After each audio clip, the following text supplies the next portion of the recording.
কাউকে দেখতে পাওয়া, মানে তাকে তার যদি আমি ফুল ফিগারটা দেখতে পাই কিন্তু একটু শ্যাডো, তাহলে রেসিডুয়াল হন্টিং। কিন্তু যদি মাথা থেকে শুরু করে বুক অবধি দেখা যায় এবং ট্রান্সপারেন্ট একটা ফিগার আর তার কালার যদি একটুখানি গ্রিনিশ টাইপের হয়, তাহলে ওই ব্যক্তির আত্মাই দেখা দিচ্ছেন। আস্তে আস্তে উপদ্রবগুলো কিন্তু বাড়তে শুরু করলো। এতদিন ধরে যেটা জিনিসপত্র অগোছাল করার পর্যায়ে ছিল, এখন কি হচ্ছে, শরীরের ওপর আঘাত।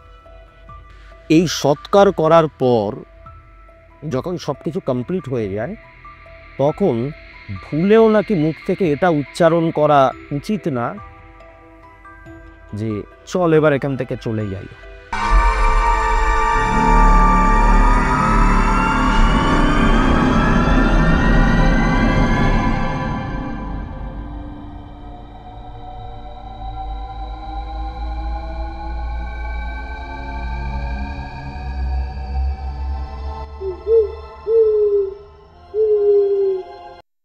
নমস্কার, অলৌকিকের আরেকটি এপিসোডে আপনাদের সকলকে স্বাগত। আজকের এই পর্বটা ভীষণভাবে স্পেশাল হতে চলেছে। যাকে নিয়ে আমরা আজকে এপিসোডে বসেছি তিনি আর কেউ নন, দেবাদীপ দা, দেবাদীপ মিত্র। নমস্কার স্যার। নমস্কার।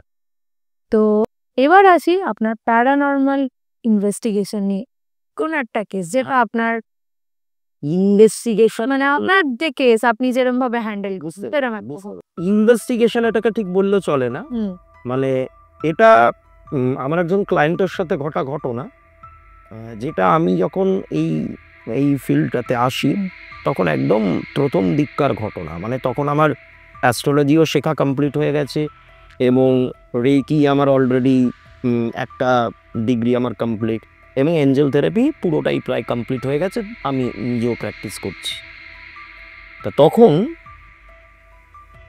একটি ছেলে আমার কাছে আসে। ছেলেটির বয়স খুব বেশি নয়, 24 কি 25 বছর বয়স, বা একদম রুগ্ন চেহারা।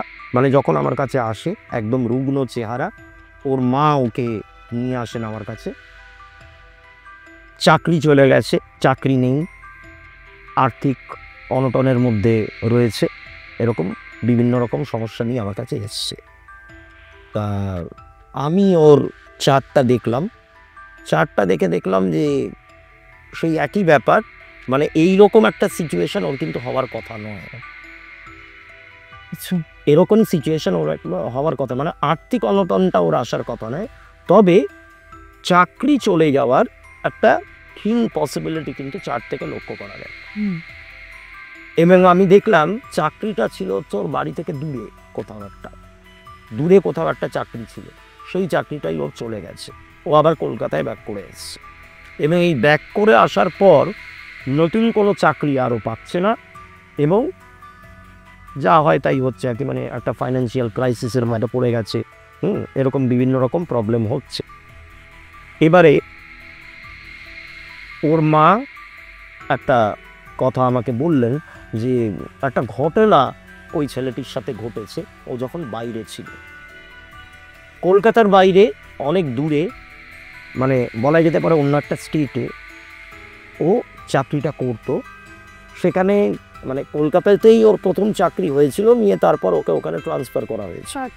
মার্কেটিংয়ের কাজ ছিল, সেলসের কাজ। এবার সেখানেও গিয়েছিল, গিয়ে কয়েক মাস থেকেছে। থাকবার পর যেই বাড়িটাতেও ভাড়া থাকতো, সেখানে কিছু বাড়িওয়ালার সঙ্গে কিছু সমস্যা হওয়াতে সে বাড়িটাকে চেঞ্জ করতে চায়। তাই এবার কোথাওই সে বাড়ি খুব একটা পাচ্ছে না। এবার যেই টাউনটাতেও ছিল আর কি, সেটার একদম আউটস্কার্টসে একটা ফাইনালি ও বাড়ি পেল। ঠিক আছে, বাড়ি পেল। সেই বাড়ির যিনি মালিক, তিনি ওই বাড়িতে থাকেন না, তিনি একটু দূরে কোথাও একটা থাকেন, কিন্তু ওই বাড়িটাকে তিনি ভাড়া দেন। এইবার বাড়িটা পেয়ে যখন ও থাকা শুরু করলো, একাই থাকতো, একতলা বাড়ি, ছোট্ট বাড়ি, খুব বেশি বড় বাড়ি না। বাড়িটাতে যখন ও থাকা শুরু করলো, হঠাৎ করে ওর একটা ফিলিংস হতে শুরু করলো যে ও সেখানে একা নেই, আরও কেউ হয়তো ওর সাথে রয়েছে, আরও কোনো একজন ওর সাথে রয়েছে। এবং তো এই ব্যাপারগুলো কীভাবে ও বুঝলো, হয়তো ও একটু জামা কাপড় ভাঁজ কাজ করে রেখেছে, হঠাৎ করে দেখছে সেগুলো অবছাল করে কেউ ছড়িয়ে দিয়েছে। বাবার এগুলো তো খুব ডেঞ্জারাস। তারপর খাবার থালায়, ঠিক আছে, একটু খাবার টাবার নিয়ে রেডি হয়েছে খাবে বলে, মানে রেডি করে রেখে তারপরে হাতটা ধুয়ে আসবে, এসে দেখছে কিছু খাবার মেঝেতে ছড়িয়ে রয়েছে। এরকম ব্যাপার হতো। এইবার ধীরে ধীরে কি হলো, ছেলেটা ওখানে মানে একাই থাকতো। এবারে কি হলো, আস্তে আস্তে উপদ্রবগুলো কিন্তু বাড়তে শুরু করলো। এতদিন ধরে যেটা জিনিসপত্র অগোছাল করার পর্যায়ে ছিল, এখন কি হচ্ছে, শরীরের ওপর আঘাত। মানে কিরকম? হঠাৎ মনে হলো কেউ একটা ধাক্কা মারছে। ঘুম থেকে ওঠার পর দেখছে মানে একদম এখান থেকে শুরু করে এই অবধি আঁচড়ের দাগ, আমাকে দেখিয়েছে। এরকম চিড়ে দিয়েছে কেউ নখ দিয়ে, অসম্ভব রকমের জ্বালা। এই ব্যাপারগুলো হতো। এরপরেও টনক নড়েনি, ওই বাড়িটা থেকে বেরোতেও পারেনি। তারপরে কি হলো, তারপরে রাসবিরেতে হঠাৎ করে গানের আওয়াজ, মানে গান চলছে, গান গাইছে কেউ। ও গান গাইছে? হ্যাঁ, এবং মহিলা কণ্ঠে সেটা, সেরকম গানের আওয়াজও পেত। ঠিক আছে। এইবার অফিসে গিয়ে ছেলেটি এই ব্যাপারটা নিয়ে আলোচনা করেছে, মানে ওর কলিগসদের সাথে। তাদের মধ্যে একজন ওর যে সহকর্মী, সে হয়তো ওই এলাকারই বাসিন্দা, সে বলেছে যে কোন বাড়িটা, আমাকে একটু স্পেসিফিক অ্যাড্রেসটা বলো তো। তা অ্যাড্রেসটা বলেছে, বলার পর ও চমকে উঠেছে ওই কলিগ, যে তুমি আর বাড়ি পেলে না, ওই বাড়িটা তুমি ভাড়া নিলে। তুমি জানো রাত্রির বেলায় তো দূরের কথা, দিনের বেলাতেও কেউ ওই বাড়ির আশপাশ দিয়ে যায় না। আচ্ছা, ওই বাড়িটার যিনি ল্যান্ডলর্ড তিনি বা ওটা ভাড়া দিলেন কি করে? দিচ্ছেন মানে তার তো টাকা দিয়ে দরকার, মানে তিনি ওই বাড়িতে থাকেনও না? না, তিনি থাকেন না, মানে তিনি নিজেও প্রবলেম ফেস করেছিলেন বলেই ওখান থেকে পালিয়ে গেছেন বা অন্য কোথাও রয়েছেন, কিন্তু এটাকে ভাড়া পাওয়ার লোকটা সামলাতে পারছে না, বাড়িটা খালি রেখে দেবে, তার থেকে কেউ নেই। কিন্তু ওখানে কেউ টিকতে পারে না। তার কারণ হচ্ছে ওখানে এক ভদ্রলোক, ভদ্রমহিলা এবং তাদের মেয়ে ওই বাড়িটাতে থাকতো। মেয়েটি তা এই গানের যে রিয়েলিটি শোগুলো হয়, সেরকম একটা রিয়েলিটি শোতে অডিশন দিতে যায়। অডিশন দিতে গিয়ে সেখানে কোনো কারণে সিলেক্টেড হয়নি। হতেই পারে, এটা তো মেনে নিতে হবে। কিন্তু সে মানতে পারে, সে ওই গান নিয়ে তার অনেক দূর যাওয়ার ইচ্ছা ছিল, কিন্তু সে কোনোভাবে ওটা মানতে পারেনি, নিয়ে ওই বাড়িতেই সে আত্মহত্যা করে। এবং প্যাথেটিক তো বটেই। এবং এরপর ওর মা বাবা ওখানে থাকতে পারেননি, ওই বাড়িটা জলের দ্বারে অন্য কাউকে একটা বিক্রি করে দিয়ে চলে যান। আর স্বাভাবিক মেয়ের স্মৃতি পুরো বাড়িটাতে একদম। কিন্তু যাদেরকে বিক্রি করা হলো তারা আর ওখানে থাকতে পারে নিয়ে, তারাই এখন অন্য জায়গায় গিয়ে রয়েছে আর এই বাড়িটাকে ভাড়া দেওয়ার চেষ্টা করছে। তো এই হচ্ছে বাড়ির ইতিহাস। এইবার সেই দিন রাতে, মানে একদিনে তো আর বাড়ি থেকে বেরিয়ে আসতে পারবে না, তার তো একটা নতুন বাড়ির দরকার। ওই মানে যিনি কলিগ আর কি, যিনি বললেন ঘটনাটা, তিনি বললেন যে তোমার যদি খুব প্রবলেম হয় তুমি তাহলে কিছুদিন আমার বাড়িতেও এসে থাকতে পারো, আমি আর আমার ওয়াইফ ছাড়া কেউ থাকে না, তা ওখানে ঘরের কোনো অসুবিধে নেই, তুমি আমার এখানে এসেই থাকো, পরের কথা পরে ভাবা যাবে। এবার বলেছে বলেই যে ও একদম সঙ্গে সঙ্গে লাফাফেলাতে যে চলে যাবে তা তো না, অনেক বাইন্ডিংস থাকে। এবার সেই দিন মানে সেই রাতটুকু ওই বাড়িতেই রয়েছে, পরের দিন সকালে অফিসে যাবে, অফিস থেকে ওই ভদ্রলোকের বাড়িতে যাবে, এরকম একটা প্ল্যানিং হয়েছে। কিন্তু সেই রাতে মানে প্যারানর্মাল ইনসিডেন্টস আরও বাড়তে শুরু করলো। ঠিক আছে, আরও বেশি করে বাড়তে শুরু করলো। ওই যে গানের আওয়াজটা আমি বলছিলাম, কেউ গান করছে, ওইটা মানে ওই ছেলেটি আর কি, তার আশপাশে মানে একদম মনে হচ্ছে যেন কানের পাশে দাঁড়িয়ে কেউ গাইছে। শরীর ভারী হয়ে ওঠা, এরকম নানান রকম ব্যাপার ঘটছে তার সাথে। মাঝখানে একবার সে একটা ভয়াবহ দৃশ্য পর্যন্ত দেখলো, যে সে যেই ঘরটায় শুতো সেখানে মানে ফ্যান থেকে ঝুলে রয়েছে এরকম একটা কিছু, একটা রেসিডুয়াল হন্টিং টাইপের একটা কিছু সে দেখতে পেল। নিয়ে তারপর পরের দিন সে ওই ব্যক্তির বাড়িতে গেলেন। যাওয়ার পর দিন কাটছে আস্তে আস্তে, কিন্তু তার কাজের ওপর থেকে মনটা আস্তে আস্তে উঠে যাচ্ছে, স্বাভাবিক উঠে যাচ্ছে। স্বভাব চরিত্রে কীরকম একটা পরিবর্তন, মেজাজ হারিয়ে ফেলছেন, খিটখিটে হয়ে যাচ্ছেন, যার তার সাথে যখন তখন দুর্ব্যবহার করে ফেলছেন। এমনকি অফিস কর্তৃপক্ষের সাথেও রিলেশন তার আর ভালো থাকছে না। এই করতে করতে তাও মানে ও যেহেতু কাজকর্মটা ভালো করতো, তাই জন্য অত কিছু মানে ম্যানেজমেন্টের পক্ষ থেকে বলা হয়নি।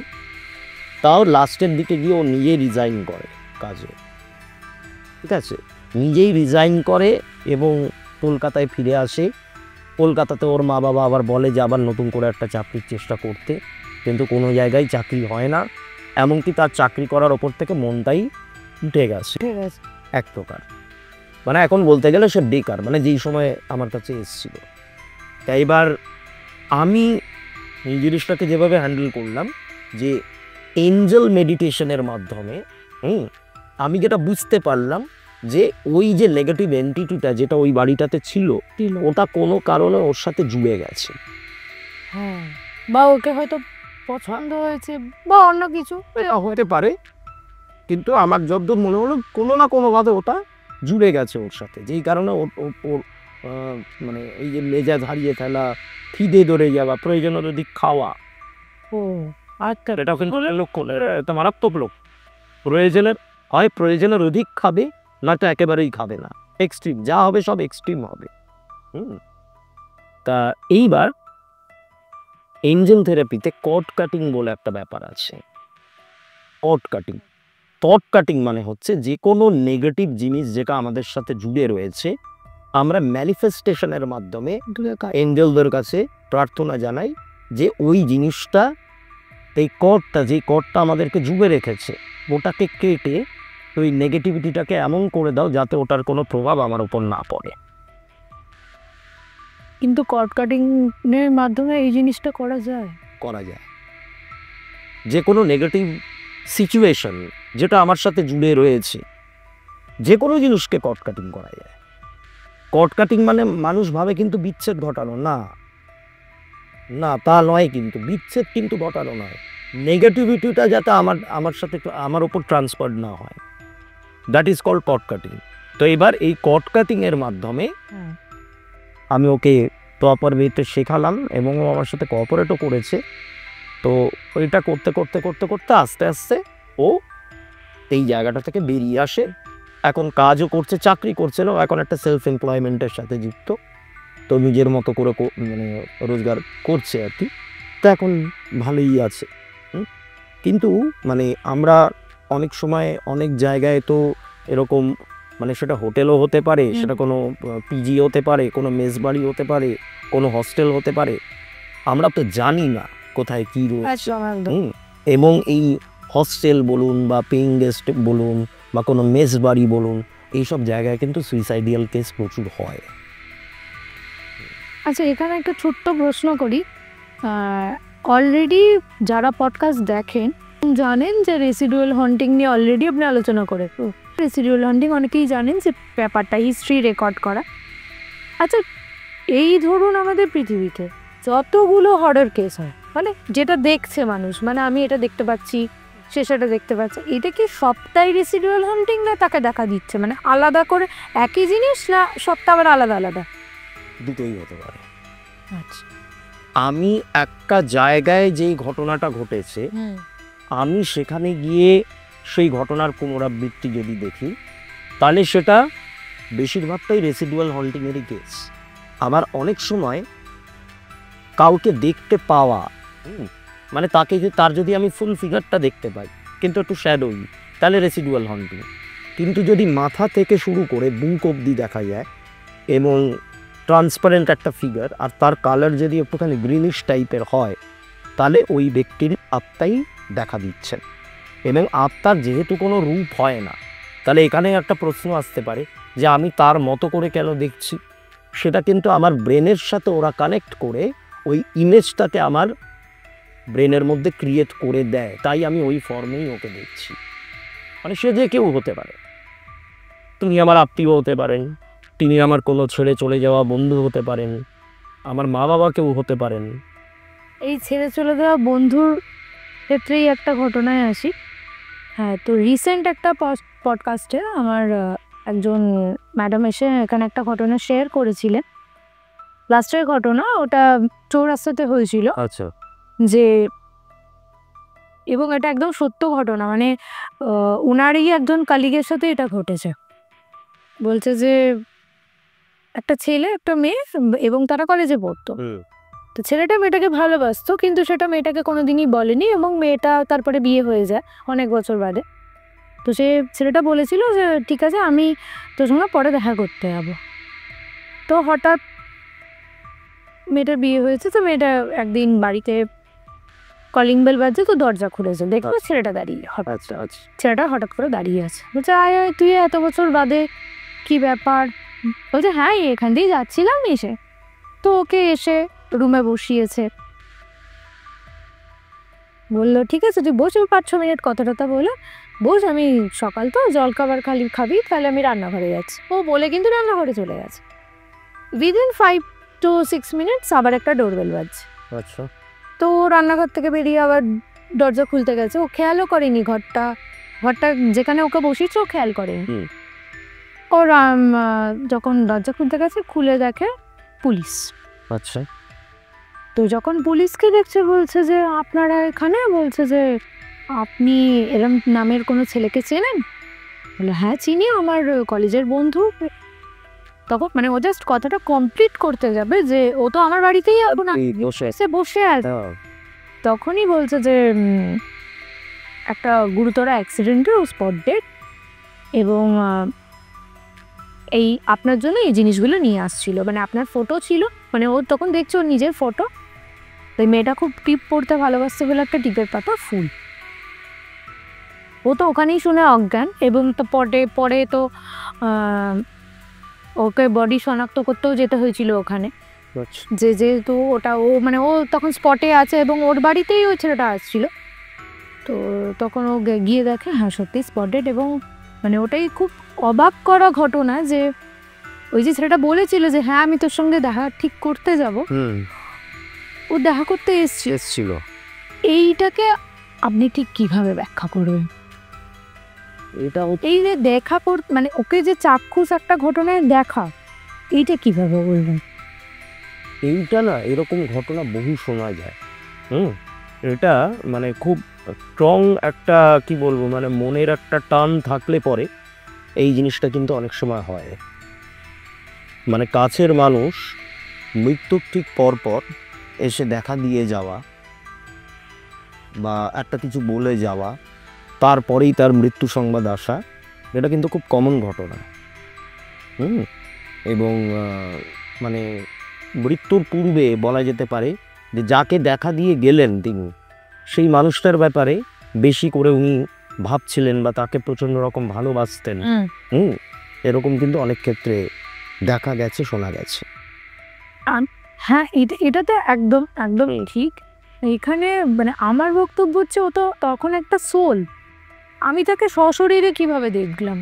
সশরীরে, হ্যাঁ সশরীরে দেখলাম বলতে মানে স্পিরিটটা তখন এসে ওই ব্যক্তির মাইন্ডের সাথে কানেক্ট করেছে কোনোভাবে। আচ্ছা, ওর মাইন্ডের সাথে কানেক্ট করে ওই ফর্মটা নিয়েছে, যেই রূপে ওকে চিনতো। ও মানে এটা কি আচ্ছা এরম ভাবে হয়? ও আচ্ছা আচ্ছা, মানে খুবই প্যাথেটিক, দুঃখজনক এবং খুব ভয়ঙ্কর সেদিনটাই। অবশ্যই। আচ্ছা স্যার, আপনার আর কিছু প্যারানর্মাল কেস, মানে আপনার তো অলরেডি আমরা সাংঘাতিক শুনেই এসেছি, এবং আপনি যেটা আজকে শেয়ার করলেন ওটাও খুব সাংঘাতিক। আর কিছু? মোটামুটি একটা ব্যাপার ঘটেছিল একজনের সাথে, সেটা হচ্ছে মানে সেই ব্যক্তি তার এক প্রিয়জনকে হুম। শ্মশানে দাহ করতে যায়। আচ্ছা আচ্ছা। এবার ফেরার পথে মানে যখন ফিরে আসার পর তার সাথে বিভিন্ন রকমের নেগেটিভ জিনিস শুরু হয়। ও এবার সবাই মনে করেছে যে মানে যিনি মারা গেছেন আর কি, তারই কোনো একটা প্রভাব এনার ওপর পড়ছে, এরকম কিছু একটা। এরকম নানান রকম প্রবলেম তাদের বাড়িতে শুরু হয়। বাসন কোসন উল্টে পড়ে যাওয়া, বাড়ির লোকজন একটুখানি অসুস্থ হয়ে যাওয়া। তা ব্যক্তি তার জ্যাঠামশাইকে দাহ করতে গেছিলেন, ফিরে আসার পর এই সমস্ত ঘটনাগুলো ঘটছে। তাই এবার সবাই এরকমই মনে করছে যে তার মানে কি আমাদের ওই সৎকার যে কিছু ভুল টুল হলো। কিন্তু দেখা গেল যে ওর জ্যাঠার যে শ্রাদ্ধ হলো, শ্রাদ্ধ হওয়ার পরেও ব্যাপারগুলো কন্টিনিউ হচ্ছে। তা তখন একজন কার একটা দ্বারস্থ হলেন তারা, তা তিনি বললেন যে শ্মশান থেকে অন্য কোনো একটা এন্টিটি এনাদের সাথে কানেক্টেড হয়েছে।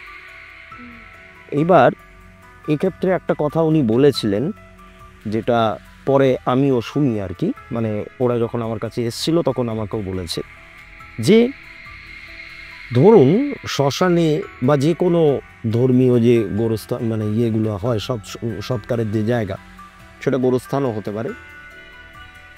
এই সৎকার করার পর যখন সব কিছু কমপ্লিট হয়ে যায়, তখন ভুলেও নাকি মুখ থেকে এটা উচ্চারণ করা উচিত না যে চল এবার এখান থেকে চলে যাই, বা আয় আমার সাথে আয়, আমরা চলে যাই। মানে বহুত পাঁচজন মিলে গেছে শ্মশানে, একজন আরেকজনকে বলছে যে চল এবার আমরা চলে যাই।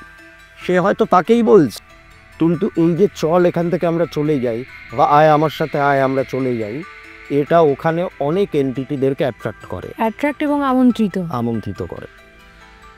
মানে বাবা, এটা তো খুব সাংঘাতিক। কিন্তু তারপর শ্মশানে গেলে তো এইরকম কথা আমরা বলেই থাকি। হ্যাঁ, সেই এবার যার হেল্পটা নেওয়া হয়েছে তিনি এই ব্যাপারটাকেই সাসপেক্ট করলেন। তো করে দেখা গেল যে একটি অল্প বয়সী ছেলে, মানে যার বয়স আর কি 20 কি 22 বছর হবে, এরকম কোনো একটা ছেলে, সে রোড অ্যাক্সিডেন্টে মারা গেছিল।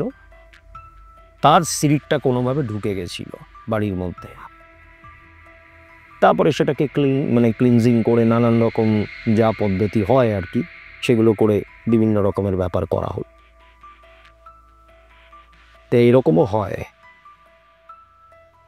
বাপরে। আচ্ছা, এইটা মানে ধরুন এই যে পদ্ধতি, এটা ধরুন অ্যাঞ্জেল দ্বারা কি এগুলো প্রোটেকশন খুব ইজিলি হয়ে না, এগুলো আলাদাই আপনারা পদ্ধতি অ্যাপ্লাই করেন? না, আমি তো এঞ্জেলটাই করি, কারণ আমি এঞ্জেল। আচ্ছা, এটা স্ট্রংলি এটা হয় জিনিসটা, মানে প্রোটেক্ট করা যায়? যে কোনো পদ্ধতি যদি ঠিকঠাকভাবে করা যায়, প্রত্যেকটা পদ্ধতিই কার্যকরী। সেটা তন্ত্র বলুন, এঞ্জেল থেরাপি বলুন, রেইকি হিলিং বলুন, প্রত্যেকটাই যে যার নিজের জায়গায় শ্রেষ্ঠ, এবং ঠিকঠাকভাবে করলে সব কিছুই কার্যকরী। এটাতেও তার মানে আপনি বলছেন যে স্পিরিটকে প্রোটেক্ট করা যাবে? স্পিরিটের থেকে নিজেকে প্রোটেক্ট করা যাবে। তারপর আমি মানে এবং শুধু এই সমস্ত ক্ষেত্রে বলে নয়, এই যে দেখবেন যে প্রেমিক প্রেমিকার যে সম্পর্ক, সেখানে একে অপরকে পছন্দ করছে না বা করছে না, সেখানে একটা বশীকরণ। তাই বশীকরণের ব্যাপারটাও কিন্তু এঞ্জেল থেরাপি দিয়ে হয়। কিন্তু তন্ত্রে যেরকম বশীকরণ, সেই বশীকরণ আবার এখানে নয়। এখানে হচ্ছে আমি আমার নিজের ভেতরটা, আমার নিজের স্পিরিচুয়াল ডেভেলপমেন্ট যখনই করছি, তখনই আমার অরাটাই এতটা পজিটিভ হয়ে যাবে, সেটা অটোমেটিক্যালি অন্য লোককে অ্যাট্রাক্ট করবে। আচ্ছা আচ্ছা, মানে সবটাই নিজেকে বেস্ট করে। একদম হ্যাঁ, একদম। আচ্ছা স্যার, এই যে সোল আর এক্টোপ্লাজম, এটা কি একই জিনিস? না, তাহলে কি? এক্টোপ্লাজমের ব্যাপারটা এটা প্ল্যানচেটের সাথে জড়িত। ও, মানে আমি এটা আগে জেনেছিলাম যে এক্টোপ্লাজমটাই সোল, মানে হয়তো এটা আমি অনেক বছর আগে। না, এক্টোপ্লাজম হচ্ছে একটা মাধ্যম। ও আচ্ছা। ব্যাপারটা কিরকম হয়, হ্যাঁ, এই প্ল্যানচেটের কথা বলতে গেলে আমরা যদি ওয়েস্টার্ন কান্ট্রির দিকে যাই, পাশ্চাত্য দেশগুলো, তো সেখানে স্যার আর্থার কনান ডয়েলের একটা বিরাট বড় ভূমিকা আছে, মানে শার্লক হোমসের তিনি স্রষ্টা। আচ্ছা আচ্ছা আচ্ছা, হ্যাঁ। তা আর্থার কনান ডয়েল এই প্ল্যানচেট নিয়ে বিভিন্ন রকম কাজ কারবার তিনি করতেন, উনিও করেছেন? উনি করেছেন ও। রীতিমতো। আচ্ছা আচ্ছা। এবং উনি প্রথম দেখলেন যে প্ল্যানচেট যখন করা হচ্ছে, যিনি মিডিয়াম হচ্ছেন তার শরীর থেকে একটা আঠালো মতো কিছু একটা জিনিস বেরোচ্ছে, এবং সেটা একটুখানি মানে হাওয়া লাগলে সেটা একটু হালকা একটু শুকিয়েও যাচ্ছে আর কি, এবং টানলে সেটা রাবারের মতো উঠে আসছে। মানে সেটা কি স্কিন সিনার সাথে লেগে রয়েছে। ও Skin-এর সাথে লেগে আছে। টেক্সচারের ওপরে? আচ্ছা। এবার পরবর্তীকালে হুম। একজন চিকিৎসক বা বায়োলজিস্ট এরকম কেউ একজন, তিনি এই জিনিসটা মানে যেটা বেরোচ্ছে আর কি শরীর থেকে, এইটারই নাম তিনি দিলেন এক্টোপ্লাজম। আচ্ছা। এইটারই নাম তিনি দিলেন এক্টোপ্লাজম, এবং এইটাকেই মাধ্যম হিসেবে ব্যবহার করে স্পিরিটরা কিন্তু তাদের ফর্মটাকে নেয়। অর্থাৎ এটা বলা হচ্ছে আমাদেরই শরীরের এক ধরনের এনার্জি। এটা সায়েন্স এখনো কিছু প্রুফ করতে পারেনি। ইনফ্যাক্ট সায়েন্স এক্টোপ্লাজমের এক্সিস্টেন্সটাকেই অস্বীকার করে, কিন্তু বলা হয় মানে যারা এই অ্যাক্টিভিটিগুলোর সাথে জড়িত, বলা হয় যে মানে তারা বলে আর কি, তারা দাবি করেন যে এইটা একটা আমাদের এনার্জি ফর্মে আমাদের শরীর থেকে বের হয়ে, বুঝতে পারলেন? আচ্ছা, সোল মানে আপনি যে কথাটা একটু আগে বললেন যে যতক্ষণ না আমরা একটা সেই স্টেটে পৌঁছচ্ছি যে আমরা পরমাত্মার অংশ বা ওই মানে ওই মানসিকতায় পৌঁছচ্ছি, ততক্ষণ আমাদের এই সাইকেল চলবে।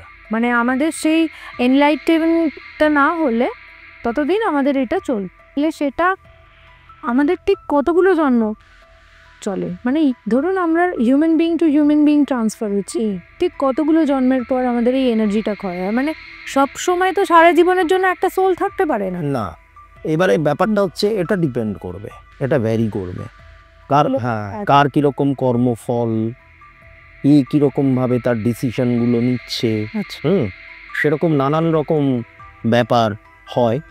আচ্ছা 30, 35, 100 কোনো হিসেব নেই। এটা কেউ বলতে পারে না যে কতগুলো জন্মের পর আলটিমেটলি সে ব্রহ্মজ্ঞান লাভ করবে। এইটা এটা কেউ বলতে পারে। কেউ বলতে পারে।